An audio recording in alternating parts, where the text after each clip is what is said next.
나눌까요? 사랑합니다. 축복합니다. 너무 보고 싶었습니다. 이렇게 좀 말씀해 주시겠어요?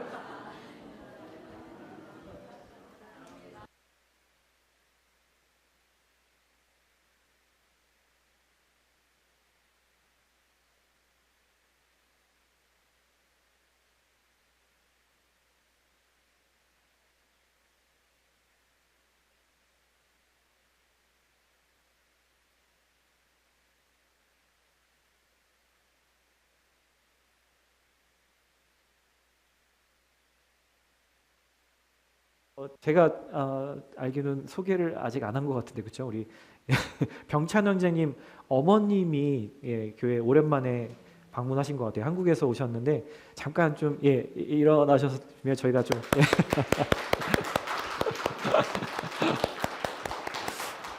혹시 괜찮으시면 잠깐 네. 네, 알겠습니다. 목사님이세요. 그리고 네. 격려의 박수 한 번 더. 네. 네, 감사합니다. 오늘 또 여러분들과 함께 말씀을 같이 나누고 싶은데요. 느헤미야서 계속해서 우리 느헤미야서 말씀을 같이 나누고 있는데 3장의 말씀 중에서 1절에서 5절까지만 저희가 함께 읽도록 하겠습니다. 오늘 본문은 되게 많은 사람들의 이름이 나오기 때문에 되게 익숙하지 않을 겁니다. 그래서 발음하기가 쉽지 않을 텐데 그래서 5절까지밖에 안 되니까 우리 다 같이 함께 다 읽어보도록 하겠습니다. 천천히 같이 읽어볼게요. 3장 1절입니다. 대제사장 엘리야십과 그 동료 제사장이 함께 일어나 양문을 다시 세웠습니다. 그들은 그 문을 거룩하게 하고 문짝을 달고는 함메아 탑에서부터 하나넬 탑까지 성벽을 쌓고 봉헌했습니다. 그 다음 구획은 여리고 사람들이 건축했고 그 다음은 이므리의 아들 삭굴이 건축했습니다. 물고기 문은 하스나의 아들들이 세웠습니다. 그들은 거기다 들보를 얹고 문짝과 자물쇠와 빗장을 달았습니다. 그 다음 구획은 제가 안 넘겼군요. 죄송해요. 그 다음 구획은 학고스의 손자이며 우리아의 아들인 무레못이 복구했고 그 다음은 무세사벨의 손자이며 베레갸의 아들인 무술람이 복구했으며 그 다음은 바하나의 아들 사독이 복구했습니다. 5절 그 다음 구역은 드고아 사람들이 복구했는데 그 귀족들은 여호와의 일에 협조하지 않았습니다. 네, 오늘 좀 평상시보다 좀 여유가 있지 않으셨어요? 그 1시간의 그 힘이 엄청나다라는 생각이 들었습니다. 이제 저도 이제 나이가 드니까 늦게까지 잠을 못 자요. 그래서 항상 정해진 시간에 일어나는데 그 1시간 때문에 되게 오늘 아침이 좀 여유로웠던 것 같아요.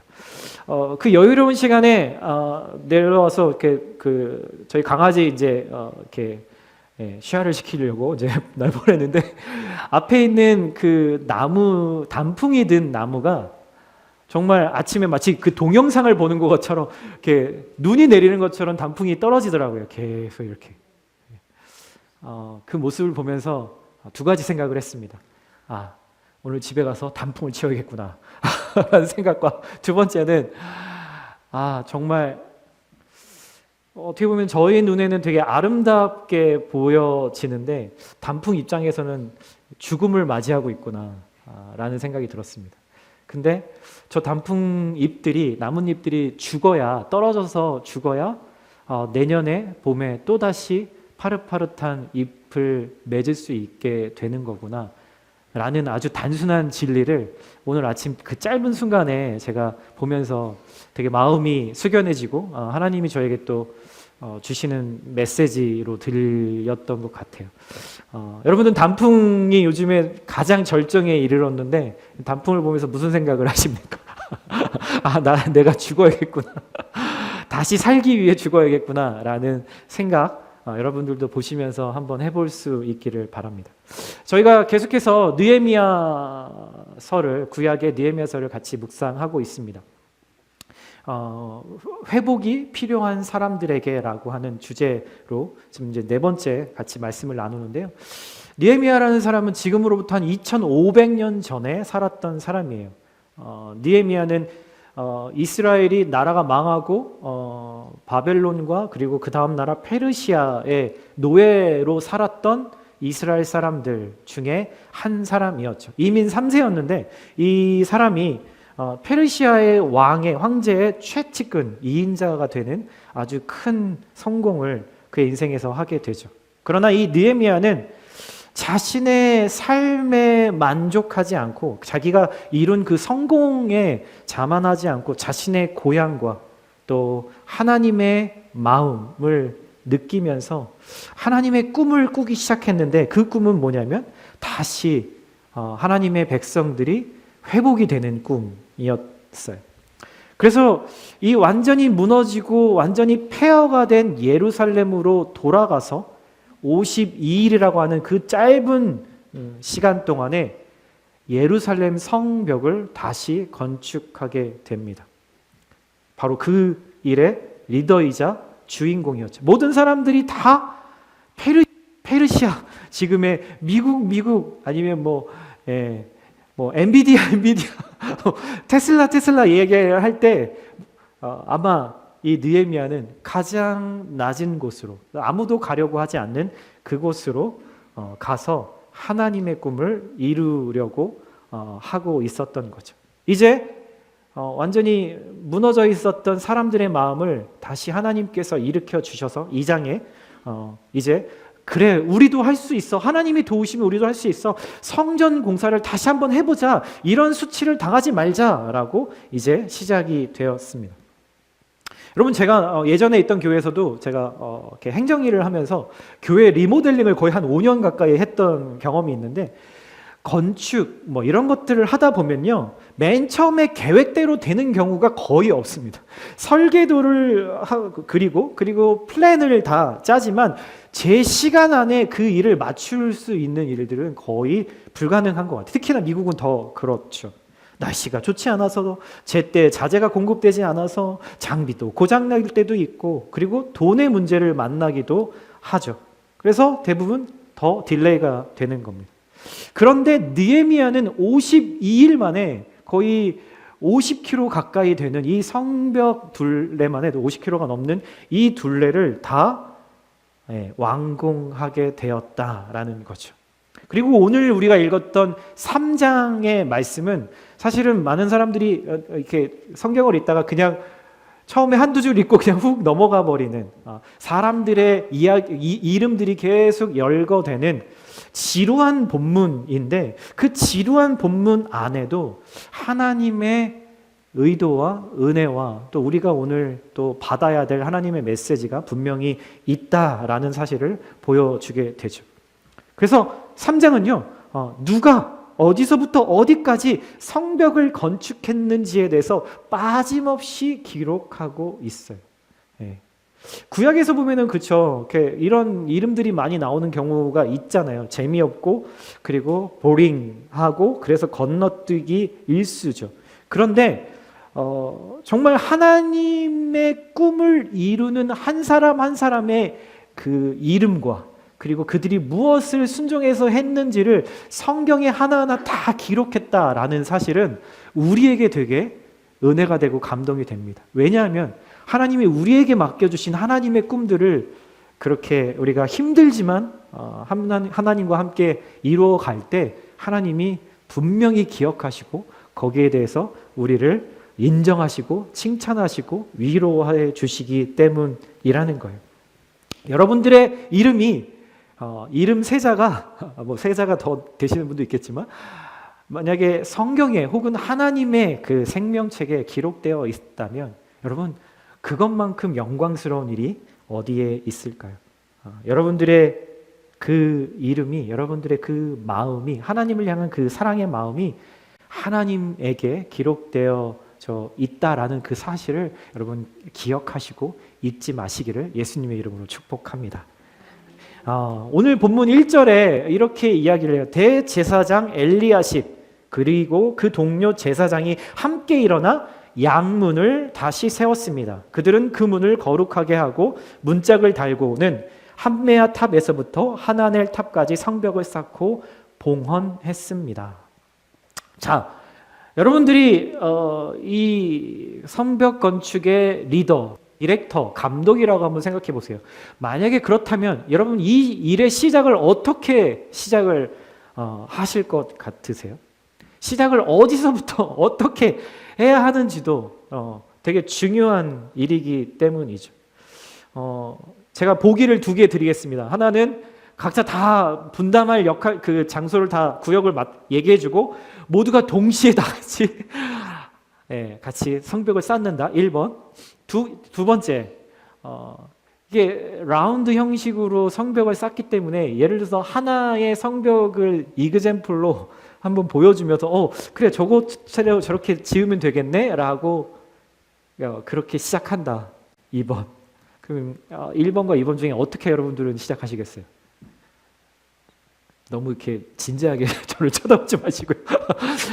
저라면 그럴 것 같아요. 뭔가 샘플을 하나 해놓고 마치 모델하우스를 하나 지어놓고 이대로 우리가 같이 하면 될 것 같아 라고 이야기하는 것처럼 만약에 일을 첫 시작을 한다면은 가장 중요한 곳에서부터 그 일을 시작해야 되겠죠.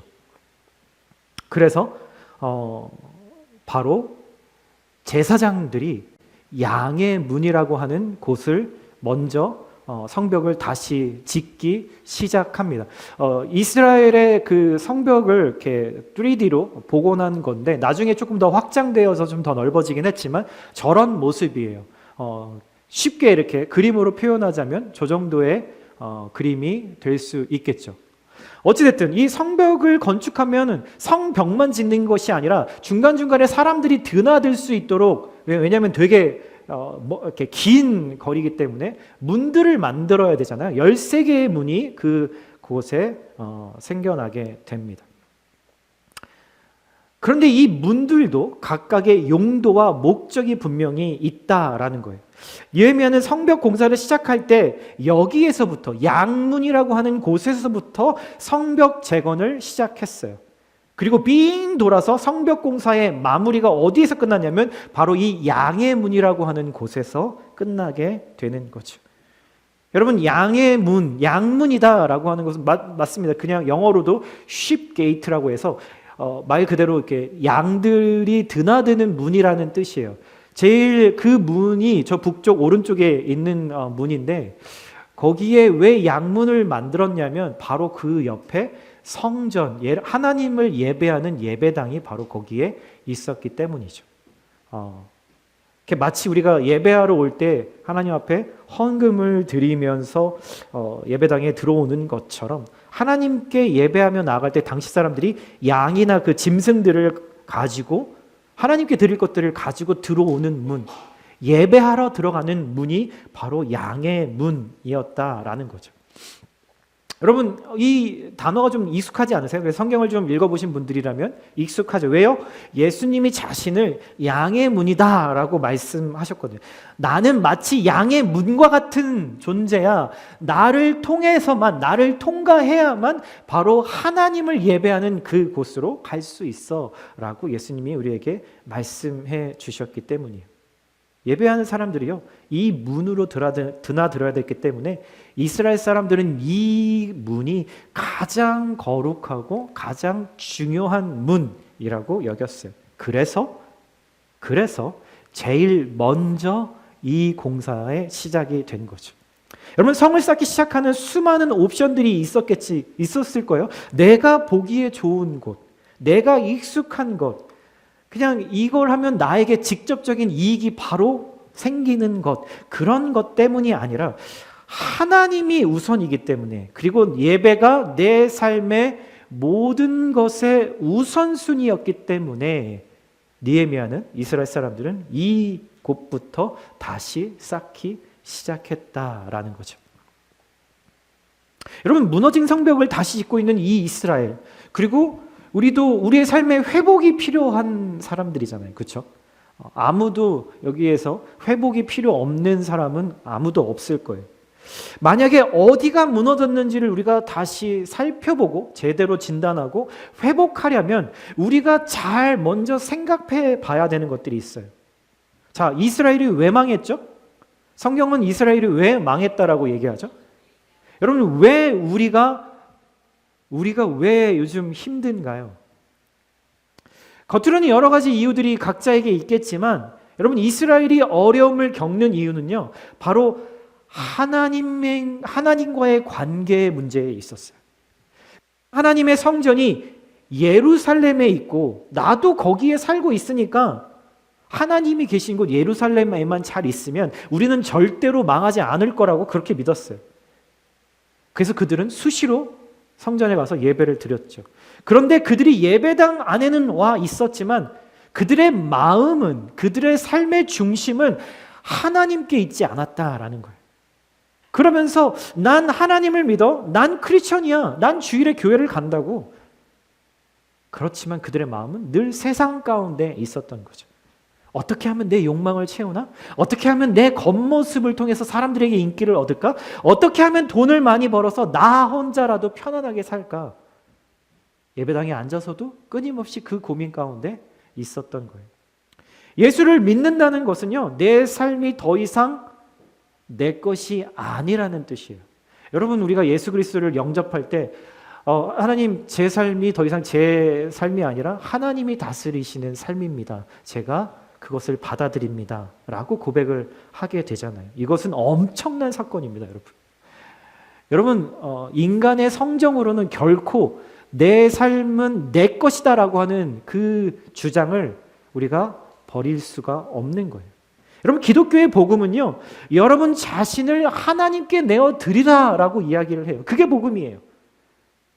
여러분, 너무 과하다고 생각하세요? 그저 내게 필요할 때만 하나님이 도와주시면 안 되나요? 내가 내 뜻대로, 내 계획대로, 내 능력대로 잘 하다가 한계에 부딪혔을 때 그때만 도와주세요. 예수님이 이미 자신을 나에게 주셨기 때문에 나도 예수님께 내 삶을 내어드리는 것, 예수님이 원하시는 대로 내 삶을 살아가는 것, 내가 무엇을 하든지 예수님이 나를 통해서 높여주시고 나는 낮아지는 삶을 선택하는 것. 여러분, 이게 복음이고 이게 크리스천의 삶이에요. 여러분들의 예배는 어떠신가요? 여러분, 지금 이곳에 와 계신 여러분들의 마음은 정말 하나님을 향해 있나요? 부족하고 또 넘어질지 모르지만 그래도 하나님이 내 삶을 이끌어 가주시기를 그것을 바라고 원하고 계신가요? 여러분, 교회에 우리가 다 와서 앉아 있을 수 있어요. 헌금도 할 수도 있죠. 봉사도 해요. 하나님을 향한, 그렇지만 나의 사랑이, 그 마음이 없다면 여러분, 그 예배는 소용이 없습니다. 그 예배는 죄송하지만 헛된 예배인 거예요. 여러분들의 예배가 늘 어떤지 돌아보셔야 돼요. 여러분, 이스라엘 사람들은 하나님을 이 조그만한 성전에 가둬놓고 마치 알라딘 램프를 문지르면 지니가 나타나서 야, 내가 원할 때 너 나타나서 내가 할 수 없는 거 해줘 라고 요구하고 있는 그런 가짜 신앙을 가지고 있었어요. 그건 신앙이 아니에요. 여러분, 하나님은 우리에게 결코 이용당하실 수 있는 분이 아니에요. 여러분, 착각하지 마세요. 그랬던 그들이 하나님의 징계를 받아서 결국 나라가 망하고 포로 생활을 하면서 그 80년의 시간 동안 이들이 고난을 통해서 변합니다. 여러분, 고난은 사람을 겸손하게 만들어줘요. 그래서 하나님은 종종, 아주 자주 나를 겸손케 하시기 위해서 고난을 사용하세요. 겸손한 마음으로 변한 그들이 다시 돌아와서 성벽을 다시 쌓으면서 그들에게 가장 우선순위가 무엇이었는가?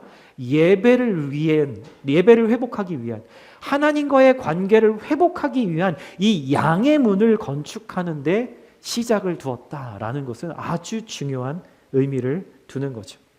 여러분들의 삶에서 회복이 필요하다고 생각하신다면 여러분들이 제일 먼저 하셔야 할 일은 하나님과의 관계, 하나님과의 그 친밀한 관계를 다시 회복하는 일이어야 한다라는 거예요. 여러분, 이제 성전에만 계신 하나님이 아니라 교회에만 갇혀 있는 하나님이 아니라 세상과 교회가 분리되어 있어서 교회는 거룩하게 살고 세상에 나가서는 다시 내 마음대로 세상이 원하는 방법대로 사는 그런 것이 아니라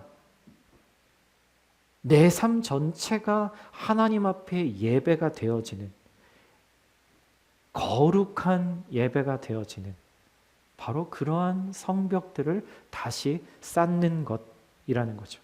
그래서 3장 전체를 보면 계속 반복되는 단어들이 있습니다. 건축가였고, 건축가였고, 중수하였고, 중수하였고라는 말들, rebuild, repair, rebuild, repair 이라고 하는 말들이 계속해서 나옵니다. 그런데 유일하게 여러분, 이 제사장 그룹이 건축한 양의 문, 그리고 그 북쪽에 2개의 망대, 적들이 쳐들어오는지 안 쳐들어오는지를 볼 수 있는 그 망대를 성별했다, 봉헌했다라는 표현을 써요. 이게 무슨 말이냐면 거룩하게 구별했다라는 거예요. 여러분, 거룩이라는 말의 원래 의미가 그거예요. 어떤 용도와 목적이 있어서 그것을 따로 보관해 둔 것, 따로 저장해 둔 것. 왜 그런 거 있잖아요. 우리 어렸을 때 저희 아버지가 늦게 이렇게 퇴근해서 들어오시는 것들을 대비해서, 그때는 보온밥통이 없어서 밥을 아버지 밥그릇에 담아서 아랫목 제일 따뜻한 곳에 담요를 덮어서 거기다가 이렇게 두는 거죠. 제가 먹고 싶은 그 생선 한 토막도 제일 맛있는 부위를 해서 거기에다가 저장을 해놓으셨어요, 저희 어머니. 왜요? 아버지를 위해서 따로 구별해 놓은 거죠. 여러분, 겉으로 볼 때 이 13개의 문들이 똑같은 문이지만 그들이 거룩한 하나님께 온전히 드리겠다라는 마음으로 다른 것들과 구별해서 드렸다라는 거예요. 여러분, 오늘 주일 이 귀한 시간, 여러분은 왜 여기에 나와 계세요? 여러분들이 이 시간을, 이 순간에 드릴 그 마음을 따로 하나님께 드리기 위해서 구별했기 때문이에요. 그게 바로 거룩한 것이죠. 느헤미야는 무엇을 먼저 해야 하는지 정확하게 알고 있었어요. 여러분, 어떻게 알았을까요? 느헤미야가 여기서부터 시작해야 된다라는 것을 어떻게 알았을까요? 여러분은 지금 하나님이 나에게 뭘 원하고 계신지를 알고 계세요?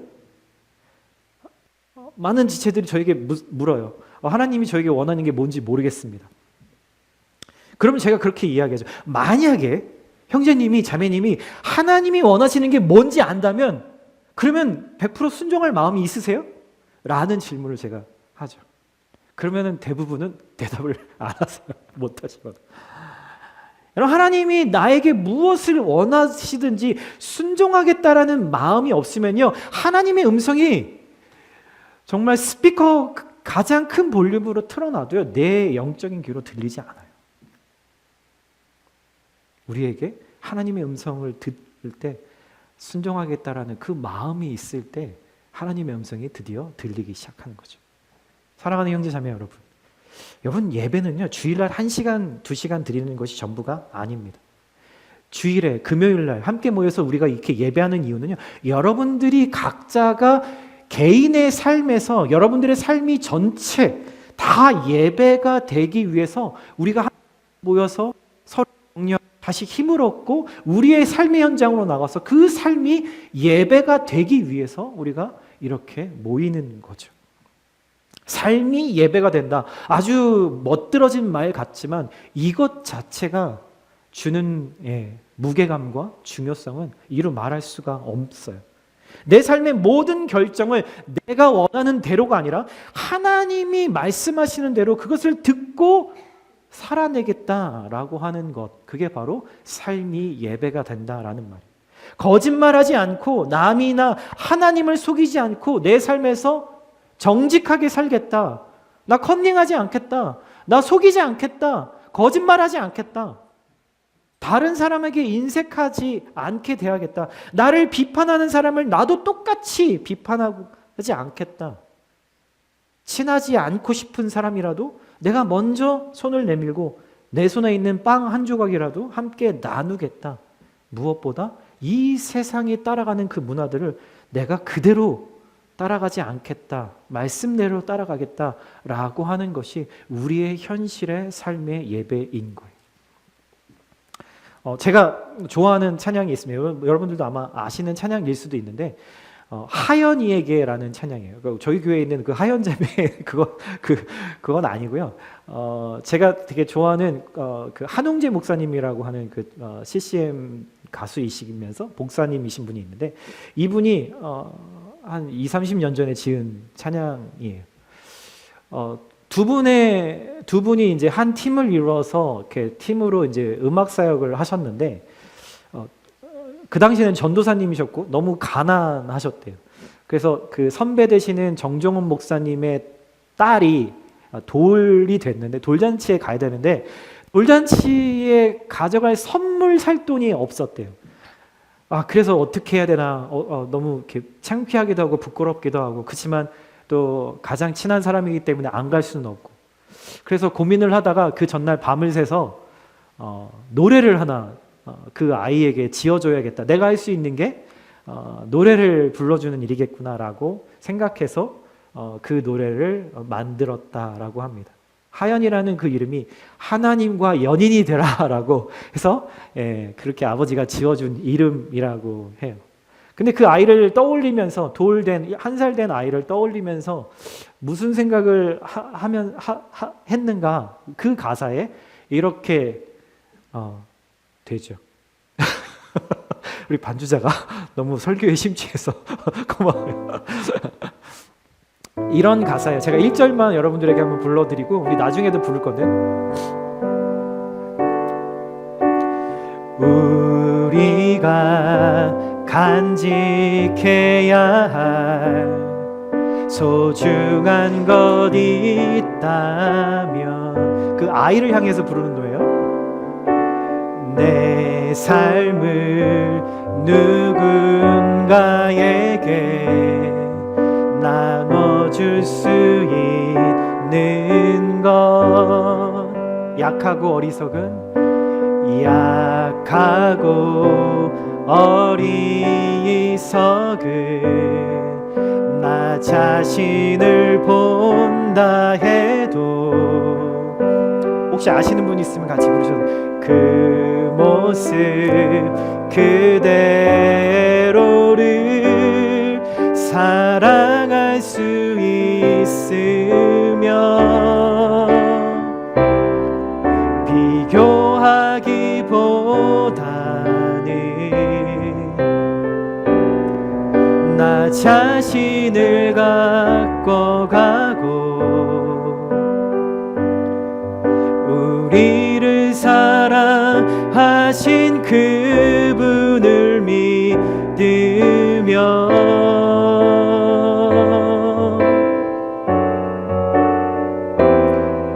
외로운 사람들 품에 안아줄 수 있도록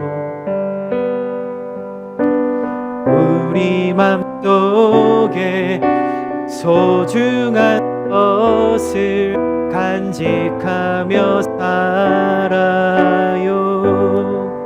네, 이런 가사예요. 여러분 이게 바로 예배자의 삶이 예배가 되는 삶 아닐까요? 여러분 느헤미야는 성벽을 쌓는 곳에 사람들을 적재적소에 배치합니다. 이 적재적소에 배치한 사람들의 모습들을 보면 아주 큰 감동이 느껴집니다. 오늘 1절과 3절에 보면 대제사장, 아주 리더 그룹에 속한 사람들이죠. 이 사람들이 나오는데 이 사람들은 가장 중요한 북쪽의 이 양문 그리고 2개의 망대를 건축해요. 왜냐하면 북쪽이 가장 침략이 많았던 곳이었거든요. 이방 민족의 침략이 가장 빈번했던 곳이 바로 예배 성전이 있었던 그 북쪽에 있는 문이었습니다. 그래서 2개의 망대를 제사장 그룹들이 그곳에 세웠다라는 거죠. 가장 많이 무너져 있었고 대적의 위협 가운데 늘 노출되어 있었기 때문에 그것을 짓기 위해서는 가장 위험 부담이 많았던 곳이었어요. 가장 위험한 곳이에요. 가장 힘든 곳이에요. 여러분 누가 해야 되죠? 제일 힘없는 사람이요? 내가 말하면은 내가 명령하면 가서 해야 될 수밖에 없는 그런 사람들이요? 아니요. 가장 위험했기 때문에 리더가 그 자리를 책임집니다. 여러분 리더는요 먼저 죽어야 되는 사람들이거든요. 가장 먼저 일어나서 가장 늦게 자리에 드는 사람이 리더거든요. 리더십이 가장 먼저 가서 죽지 않는데 다른 사람들을 따르게 할 수 있겠어요, 여러분? 여러분, 유럽을 정복했던 나폴레옹은요, 돌격 앞으로! 하고 뒤에서, 후방에서 그렇게 명령만 하지 않았던 사람이래요. 그가 맨 앞에 프런트에 서서 가장 강력한 적장의 목을 베어주고 가장 어려운 곳으로 가장 먼저 내려갔고 가장 많이 희생하는 곳으로 가장 깊은 영적 전쟁의 한 곳으로 들어가는 사람. 여러분, 바로 그런 사람들이 리더인 거죠. 여러분, 그런 사람들이 리더가 되어야 됩니다. 그런 리더가 이런 일들을 감당할 수 있도록 계속 키핑할 수 있도록 여러분들이 늘 기도해 주시고 도와주셔야 돼요. 여러분들, 우리 교회에도 리더들 있잖아요. 구역장, 부서장, 카운슬, 장로님, 권사님, 집사님들, 목회자들. 여러분, 이 리더들이 늘 그 최전방에 나서서 그것들을 감당할 수 있도록 여러분들 더 많이 기도하시고 더 많이 도와주셔야 하는 거예요. 여러분, 우리 예수님이 그렇게 십자가에서 그 모습을 우리에게 보여주셨잖아요. 예수님도 십자가에서 죽으시고 그리고 부활하심으로써 여러분, 이 사탄의 권세를 무너뜨리셨잖아요. 가장 강력한 죽음의 적장의 머리를 밟으셨잖아요. 오늘 14절 본문에 보면은 이렇게 이야기합니다. 거름문은 베닥게렘 지방의 통치자이며 레갑의 아들인 말기야가 복구해 문을 다시 세우고 문짝과 자물쇠와 빗장을 달았습니다. 여러분, 총 13개의 문이 있다고 말씀드렸어요. 문마다 나름의 용도가, 목적이 있는데 그 가운데 아주 희한한 목적의 문이 하나 등장합니다. 이스라엘 성 안에 오물들만 갖다 버리는 목적의 문. 여기서 거름문인데 영어로는 dung gate, 똥문인 거죠. 가축들의 오물들, 똥, 이런 더러운 것들을 이 문을 통해서 성 밖의 어느 한 곳에 쓰레기 하치장에 갖다 묻어 버리게 되어 있어요. 왜냐하면 성 안을 더러운 것으로부터 보호해야 했기 때문이죠. 여러분, 여러분이나 저 같았으면 어차피 이 문 하나 만들고 성벽을 좀 건축해야 된다면은 사실 좀 어떤 걸 하고 싶을까요? 양문 같은 거, 좀 멋진 문 그런 거 건축해 놓고, 야, 볼 때마다, 야, 너 이거 누가 했는지 알아? 야, 내가 했어, 내가 내 돈 들여서 이 문 만들었다고. 여러분, 그렇게 하는 게 좀 더 뽀대나고 뭔가 좀 자랑할 수 있는 그런 거잖아요. 누구도 하찮고 더러운, 아무도 알아주지 않을 그런 일들을 하고 싶은 사람은 없어요. 여러분, 이 문을 레갑의 아들 말기야라는 사람이 지었다라고 하는데, 예전에도 한번 말씀드린 적이 있지만 이 레갑 족속이라는 사람들은 우리가 사는 이 땅의 삶은 하나님의 나라에 들어가는 나그네의 삶이기 때문에 너희들은 평생 술도 먹지 마, 집도 짓지 마, 나그네로 살아. 계속 텐트로 옮겨 다니면서 우리의 삶은 하나님 나라를 가기 위한 나그네야 라고 몸소 실천하며 살았던 족속이 바로 레갑 족속이었어요. 바로 그 사람들이 이 똥문을 지었던 사람들이라는 거예요. 사람들이라면 누구나 주변 사람들의 인정받고 싶죠. 잘한 일에 대해서 칭찬이 필요하지만 그 칭찬과 인정이 어느 틈엔가 내가 하는 일의 목적이 되어버리면 여러분, 더 이상 하나님을 위한 것이 아니라 사람을 위한 일이 되어버리게 되는 거예요. 누구도 하고 싶지 않을, 내 시간, 내 돈, 내 건강 들여 해도 별로 인정받거나 칭찬받지 못할 일. 하지만 이 레갑 족속이 이 일을 기꺼이 감당하게 됩니다. 만약에 이러한 문을 아무도 지으려고 하지 않았다면 아마 이스라엘 이 성벽 안에는 전염병이 돌고 오물과 악취로 사람들이 더는 살 수 없는 곳이 될 수 있겠죠. 아무도 알아주지 않지만 그 사람이 주는 단맛 같은 그것을 거부하고 그 인정을 거부하고 겸손하게 인내하는 사람은 사람의 인정이 아니라 하나님이 분명히 인정하시게 될 겁니다. 여러분, 그게 최고입니다. 여러분, 주변을 돌아보세요. 그리고 내가 갈 수 있는 가장 낮은 곳이 어딘지를 살펴보세요. 바로 여러분이 이렇게 하나님이 하시는 그런 삶이 되시기를 예수님의 이름으로 축복합니다. 한 가지 더 또 보고 싶은 게 있습니다. 5절에 보면 이렇게 쓰여 있어요. 그 다음 구역은 드고아 사람들이 복구했는데 그 귀족들은 여호와의 일에 협조하지 않았습니다. 엘리트 귀족이에요. 협조하지 않아요. 그런데 그 동네 평범한 사람들은 그렇게 하지 않았어요. 그들은 하루 먹고 살기도 버거운 사람들이었는데 공동체를 위해서 그들의 힘과 시간을 헌신합니다. 드고아 평민들은 자기들이 맡은 구역 외에 다른 구역인 오벨 성벽 근처까지 와서 거기까지도 작업했다라고 성경에 오늘 3장에 기록되어 있어요. 여러분, 귀족들과 다르게 맡은 지역 작업을 완벽하게 마무리하고 다른 곳까지 가서 남의 일까지 함께 도와줬다라는 말이에요. 가장 힘이 약하고 가장 돈 없고 가장 낮은 사람들, 하지만 하나님을 위해서 최선을 다했던 사람들이에요. 여러분, 누가 끝까지 포기하지 않고 섬기는 줄 아세요? 여유 있는 사람이 아니고요, 여유 없는 사람이 그럴 때가 많습니다. 왜냐하면요, 내가 그 상황을 당해봤으니까, 내가 굶어봤으니까, 내가 배신당해봤으니까, 내가 힘들어봤으니까 상대방의 마음과 전체를 보는 마음이 생겨났기 때문이죠. 12절에는 또 이런 이야기가 나와요. 다음 구역은 예루살렘의 반쪽 구역의 통치자이며 할로헤슬의 아들인 살룸과 그의 딸들이 복구했습니다. 여러분, 예루살렘 절반을 다스리던 통치자, 아주 높은 가문의 자식들이 그것을 복구했는데 아들들은 너무 당연한데 여기에 특별히 딸들도 이 일들을 감당했다라고 나오는 거예요. 여러분, 권력자의 가문이라면 굳이 자식들 여기 나와서 일하지 않아도 되거든요.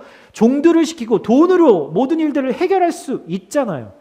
굳이 그 당시의 컬처에서는 여자는 그런 험한 일들을 할 수도 없고 해서는 안 되는 것이었는데 이 딸들에게는 하나님의 꿈에 동참하고 싶은 열망이 있었던 것 같아요. 여자지만 하나님의 일에 동참하고 싶었어요. 그 고난에 참여함으로 하나님의 영광도 함께 얻고 싶은 아주 귀한 마음이었던 거죠. 이 외에도 많은 사람들이 하나님의 성벽을 쌓기 위해서 헌신한 모습들이 느헤미야 3장에 곳곳에 나옵니다. 그런데 반복되는 단어가 또 하나 나와요. 뭐냐면 그 다음은, 모든 구절의 첫 구절은 이거예요. 그 다음은. 여러분, 성벽이요, 다 잘 지어져도 조금이라도 완성을 못하고 구멍이 있으면 그 성벽은 말짱 도루묵이죠. 99%를 완성해도 1%가 모자라면 그건 성벽으로서의 존재 가치가 없는 거예요. 여러분, 공동체라는 것이 그렇습니다. 교회라는 곳도 마찬가지예요. 여러분, 나는 잘 살고 있어, 나 뭐 하나님과 관계 괜찮아, 여러분 거기에 만족하시면은 안 돼요. 여러분, 그렇지 못한 지체들을 돌아봐서 우리가 100%가 될 때 성벽으로서, 공동체로서의 존재 이유가 있는 거예요.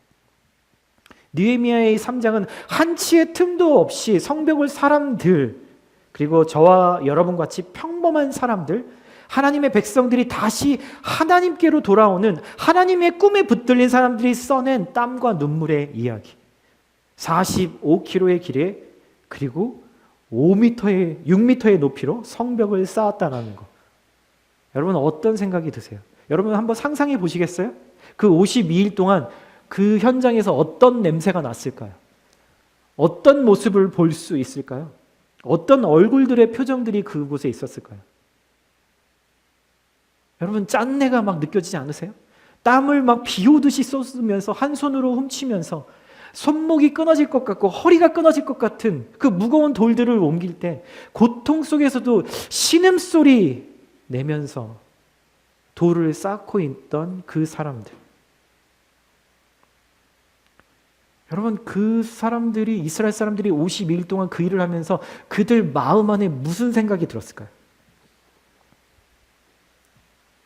아주 오랜 시간 하나님을 떠나서 허망하게 살면서 내 인생 망했던 그 순간들, 왜 내 인생이 이렇게 됐는지를 기억하고, 하나님께로 다시 돌아가야겠구나. 내 삶이 다시 거룩함을 회복해야겠구나. 다시는 하나님을 떠나지 말아야겠구나. 라는 생각 하지 않았을까요? 여러분, 예수님이 이런 말씀하신 거 기억하세요? 아주 유명한 말씀, 제가 너무나 좋아하는 말씀인데 요한복음 13장에 이 말씀이 있습니다.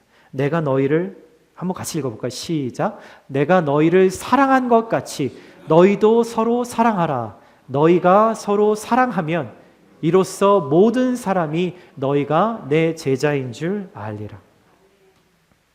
제가 커피를 좋아해요. 요즘에 위가 좀 안 좋아서 뭐 이렇게 조금씩 먹긴 하지만 그래도 여전히 커피를 좋아합니다.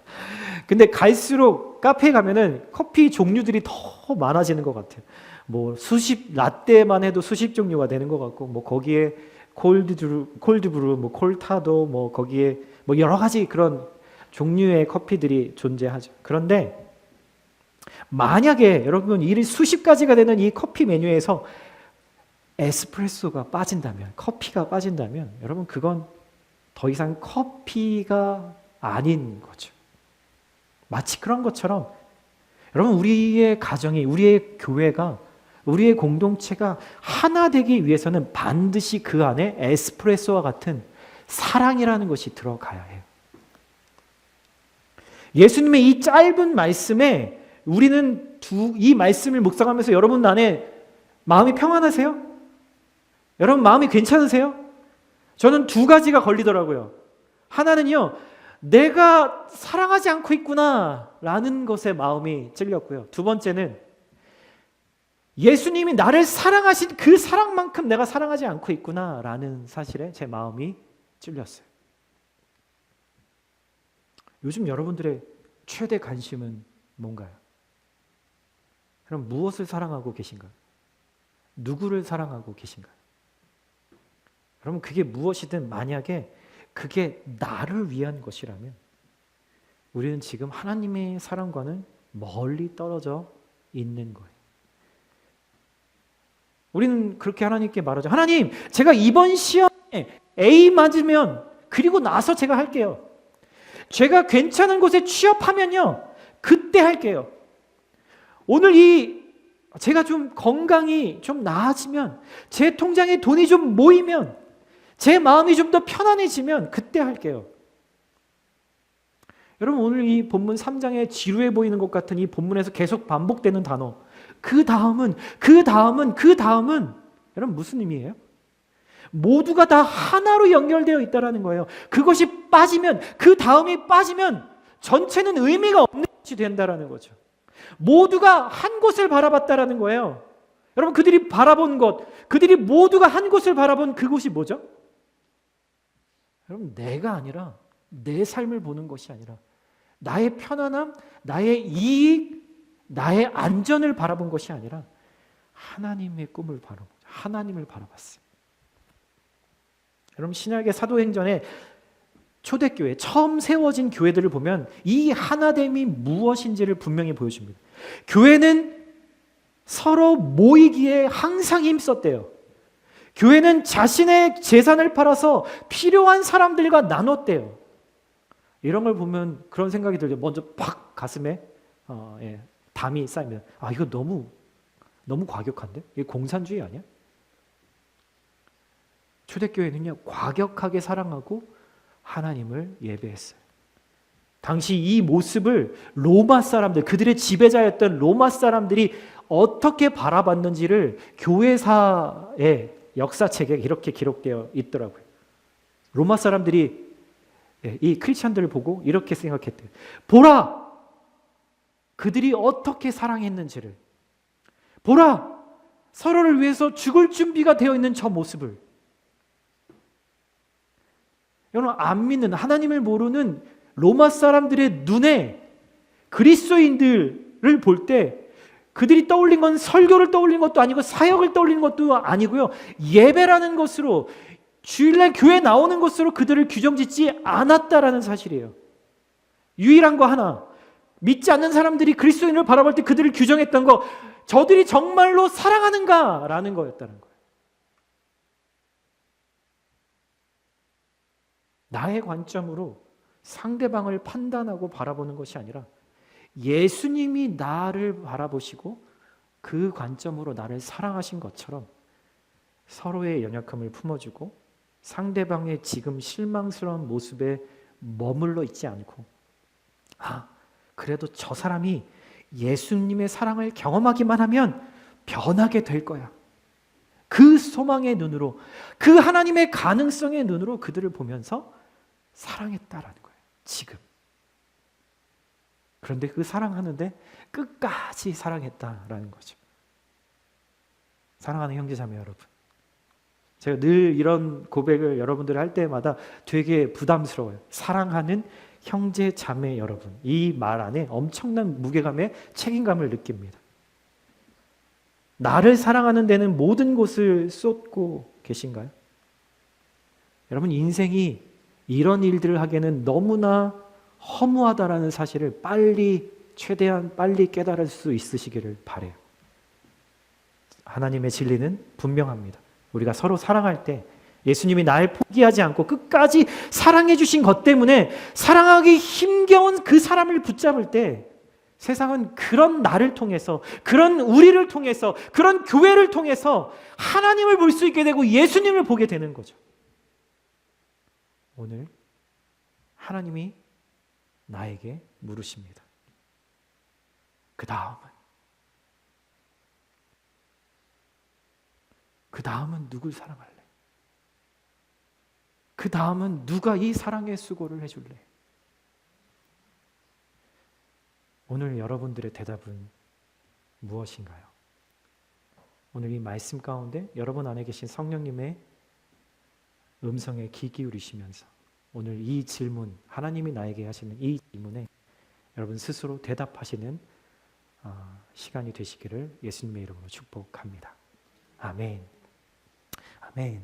오늘 아까 제가 소개해드렸던 그 찬양을 한번 같이 2절까지 있는데 우리 함께 같이 불러보면 좋겠습니다. 이 가사가 1살 된 친구 목사님의 딸에게 그가 어떻게 성장하면서 이런 삶을 살아내기를 바라는 소망으로 이 가사를 지었다고 하는데, 여러분들, 여러분 자신과 또 여러분들의 자녀, 여러분들의 사랑하는 사람들, 형제 자매들에게 가지는 마음인 것처럼 우리가 함께 고백하고 또 이 고백이 기도가 되었으면 좋겠습니다. 우리가 간직해야 할 소중한 것 있다면 내 삶을 누군가에게 나눠줄 수 있는 것, 약하고 어리석은 나 자신을 본다 해도 모습 그대로를 살아갈 수 있으며 비교하기보다는 나 자신을 갖고 가고 우리를 사랑하신 그분을 믿으며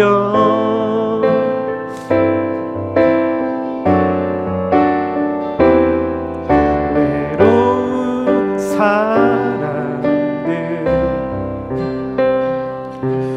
품에 안아줄 수 있도록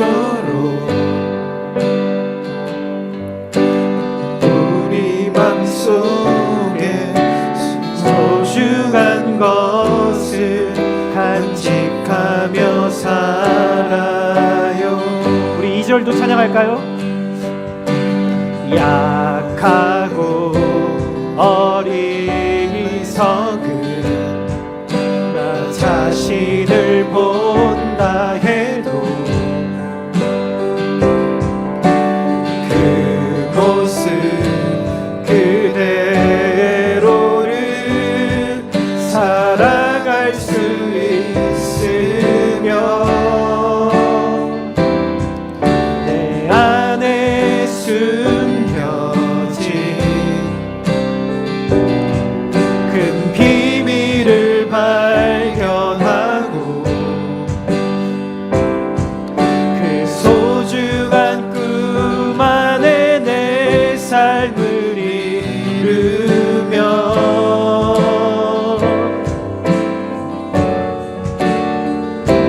삶에 지친 사람들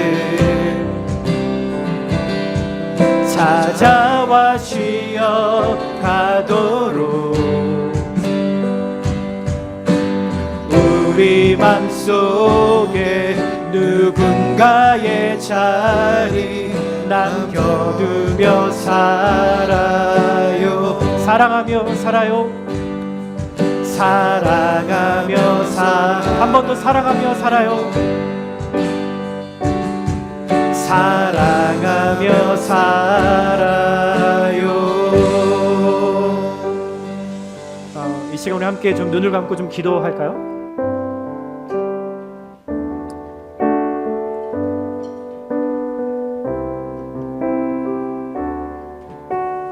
우리가 누군가를 혹은 내 자신을 사랑할 수 있는 방법은 딱 한 가지입니다. 내 안에 계신 예수님이 나를 얼마나 사랑하시는지를 경험할 때, 예수님의 그 십자가와 부활이 진정 나의 것으로 들어올 때, 내가 얼마나 더럽고 추한 삶을 살고 있는지를 깨닫게 될 때, 그때 진정 내 안에서, 우리 안에서 진짜 회복이 일어나게 됩니다. 하나님, 여기까지만요. 제가 30년, 40년 신앙생활 했는데 이 이상은 들어오지 마세요. 그냥 여기서 만족하고 싶어요. 아니요. 여러분, 그 하나님을 향해서 세워놓은 성벽을 무너뜨리셔야 합니다. 그리고 새로 쌓으세요. 하나님은 더 넓고 더 깊고 더 높으십니다. 그 사랑의 깊이 안으로 들어가실 수 있기를 원합니다. 여러분, 이 시간 함께 같이 고백하십시다. 하나님, 내가 주의 사랑을 내 삶의 현장 곳곳에서 경험할 수 있게 도와주십시오. 눈을 열어서, 귀를 열어서, 내 마음을 열어서 나를 얼마나 사랑하시는지 내가 가는 곳마다 추적하며 나와 함께 있기를 원하시는 그 아버지의 사랑을 내가 경험하기를 원합니다. 그래서 내 마음을, 내 영혼을 주의 사랑으로 가득 채워 주시옵소서. 같이 한번 그렇게 기도하며 고백하며 나아가십시다.